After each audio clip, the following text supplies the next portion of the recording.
with Democrats losing the House, Majority Speaker Nancy Pelosi is stepping down as Speaker. And because her husband got hit with a hammer, we have to all be extra nice about her record. But yeah, let's look at it. Pelosi was elected House Minority Whip in 2001, the first woman to do so in U.S. history. A year later, she was House Minority Leader, which again was a historic accomplishment. She became the first Speaker of the House in 2007 and then assumed the position again in 2019. Pretty much one of the most powerful women in American politics to date, and an Italian American. And let me say, as a half Italian American, brava. Very proud of just that one piece. What I'm not so proud about is some of her checkered record, and we can go into it, but things that stand out to me as someone who protested the war in Iraq and did not enjoy 8 years of the Bush coup. Pelosi was very much kind of by Bush's side, obviously not in the same party, but going along with this everything, the consensus of war at the time, refused to impeach George W. Bush or at all look into war crimes, anything like that, impeach him over the false pretenses for invading Iraq. None of that, refused to do that. Has spent a lot of time fighting the left, honestly. Now that the squad is a thing, and since 2018, we see a progressive upstart in Congress. She's done things like, let's just look at it. This was actually a piece in The Guardian that broke it down. She's never been subtle about her disdain for left-leaning wing of the Democratic Party, once scoffed that a glass of water could have won Congresswoman Alexandria Ocasio-Cortez's seat. Does she mean like a tall drink of water? She condescendingly described the Green New Deal as the Green Dream, or whatever they call it. She dismissed the ever-growing squad as like 5 people. Now some imaginative new insults have come out. Pelosi once mocked the squad's purity politics using a baby voice, according to a new book by Susan Page, Madam Speaker Nancy Pelosi and the Lessons of Power. She said, some people come to Congress to pose for holy pictures. And she changed her voice and mimicked a child trying to make a solemn show of piety. See how perfect I am and how pure? There she is. I will give her credit and say that I think under Trump, she was better than she was under Bush. I think it's like, how could you not stand up a little bit? There was some strong arming there. There was some master legislating. But I'm not going to miss her. And she's still going to run for re-election, right? She's still going to try and rep San Francisco. NATO?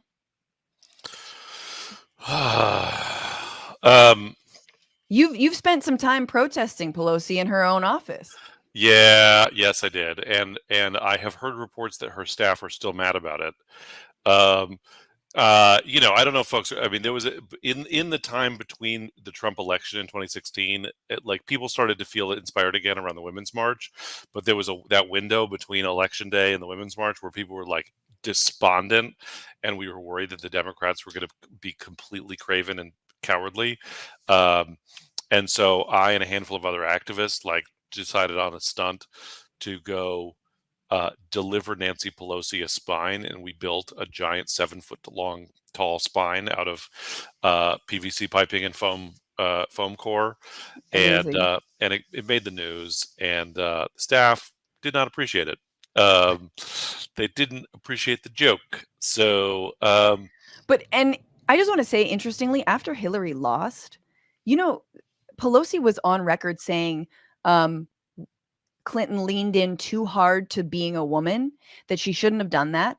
And once again reiterated that abortion rights are not a litmus test for voting Democrat and for being a Democrat. And they shouldn't be. This is Nancy. I mean, again, this, whatever. After the Supreme Court, was it after the Supreme? Well, at the same time, David will have the exact chronology. Yes. That the Supreme Court was repealing Roe versus Wade. She was still campaigning for Henry Cuellar, the last pro-life Democrat in Congress. Thank you. Against a more progressive challenger in Texas. So it's like, You know, and then like Christine Pelosi, her daughter, who is trying to set herself up to run for the seat, was like tweeting, denouncing, you know, Bernie people, being like, "We told you, we warned you. Why didn't you, whatever, to do something about this?" And then, you know, so Wait, Christina's positioning herself to run for the seat? yeah, Oh, she fucking wants the hell. dynastic line. Good God. So uh, Inheriting the fridge full of ice cream is not enough. She's got to inherit the seat as well. yeah. It's some Uh, Game of Thrones up on Pacific Impact Heights, man. It's Impact Heights, right? Which means that I mean, this is probably too inside for most Bitchuation Room listeners, but it's entirely possible that the progressive candidate for that seat will be Scott Wiener, interesting. so who's currently our state senator. There was someone else who ran for that seat. I can't remember who. Not a memorable campaign, really. We're Kind not of going to talk about that. fizzled. Kind of Yeah, fucking fizzled out. Like it wasn't serious or we don't talk about stood it. a chance or was sort of well run at all. Anywho, that person loves to troll me. That's why I'm throwing shade. Yeah, I want to bring in. He's busy reviving his career as a DJ. No, I'm sorry. A slam poet brochure please. You gotta. Sorry. It's the only way to mac on the commie honeys. Now it seems like Hakeem Jeffries will be the anointed next speaker should the Democrats regain the House. And Hakeem Jeffries is definitely a centrist corporate Democrat, but I'm interested whether, he'll get it, he'll get the votes, and whether like what that will mean. And I kind of want to bring into this discussion our guest for the Sitch, executive editor of the American Prospect, and the author of Monopolize Life in the Age of Corporate Power, which came out in 2020. Everyone needs to get that. And he was the winner of the 2021 Hillman Prize for Excellence in Magazine Journalism. David Dayan, welcome to the Bitchuation Room. Thanks. Last time I was here, I was sitting right next to you, actually. I know. In your palatial estate. Where did you get a champagne grape orchard? Wow. Keep it fucking down, dude. Why? What do you make of Pelosi standing down and Hakeem Jeffries, and I guess what that might mean for the future? And then we'll go on to like this current Congress, because this is sort of the imagined future. Yeah. I mean, the funny thing is that in 2018, as a condition for getting the speakership, Pelosi had to commit to only serving for 2 terms. And she did that in writing and before the entire caucus. And everybody just sort of assumed that didn't mean anything, that she, it was just going to be her decision anyway, no matter what. And so when she finally did step down, I think it was just bowing to reality. Look, for decades here, Pelosi, Steny Hoyer, and James Clyburn have been the top 3 in the Democratic leadership for 20 years. And they have not groomed anyone to be their successor. There have been many people who have come and gone. See, Democrats aren't groomers. They are groomers. That's right. Not at all. There have been many people who have come and gone from the House who wanted to rise in the ranks of the leadership, realized there was nowhere to rise. People like Chris Van Hollen, who just bolted, went to the Senate. This has happened over and over, and the caucus was frankly just upset about it. I mean, they won't say it in public, but the fact that these octogenarians had an iron grip over the caucus for so long, I think was harming, sort of creating some dissension. And so we have this shift to a new generation. Of course, this was a hand-picked generation. There was no actual, vote among the membership as to who they wanted to serve them. We've known for a couple years, since 2018, there was a leadership battle between Jeffries. This is for like the number 5 position in the House leadership. It was between Jeffries and Barbara Lee. And Jeffries ended up getting more votes in that. Wow. And he was kind of, from that moment, anointed the successor. There was some talk of Adam Schiff, but that was never going to happen. They were not going to pick a white dude. It just wasn't going to be. And so Jeffries was really anointed in this fashion, and very little scrutiny has been put on his actual record. He has just been handed over the Democratic leadership, which, as we've seen over the last 20 years, is a very critical position. And we don't know much about this guy who's going to be running it. So do you agree with Mike Duncan that the problem with the Democratic Party is that the octogenarians have health care that is too good, that keeps them alive? That is a good point. Hadn't thought of it that way.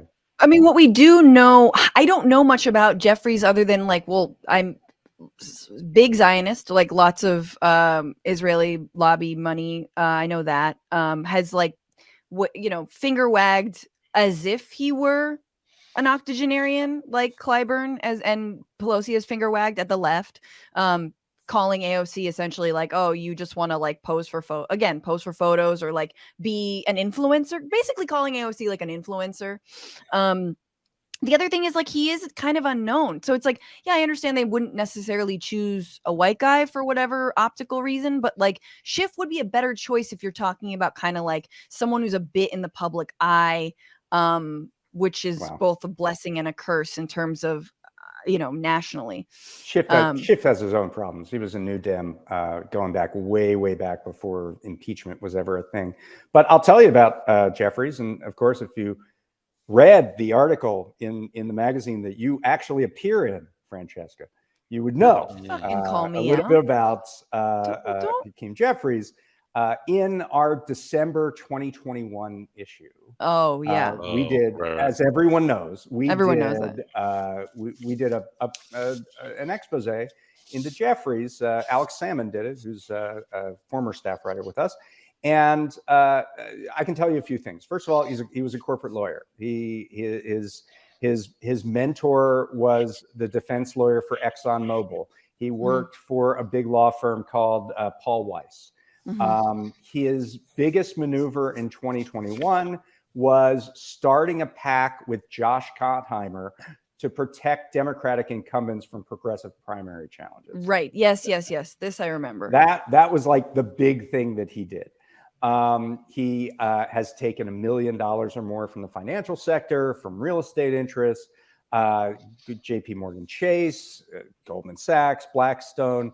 A hedge fund was his top donor in 2021. So real grassroots. Yeah, this is the guy who it is, right? I mean, right.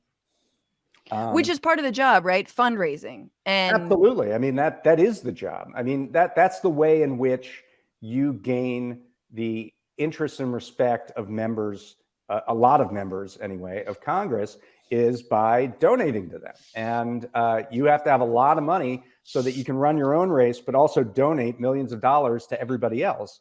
And usually that's how you rise through the ranks of the leadership in the Democratic Party and in the caucus. That's certainly how Steny Hoyer did it.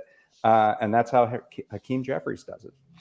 Do you think that, like, for years, the Republicans have sort of used Nancy Pelosi as like a boogeyman to whip up their base, and like, people are sort of running against Nancy Pelosi all over the country? Do you think that Jeffries will be used in that way as a target, or do you think he'll just be some other? I can't imagine Republicans using an image of a black man to scare voters. It just does not seem possible to me. Yeah, they wouldn't. That's not something they would do. Yeah. What's going on, Frantifa? If you haven't already, subscribe to this channel right now. Hit that button. And also, you can become a patron and support the show every single week. Get access to bonus episodes and exclusive merchandise. Patreon.com/Bitchuation Room.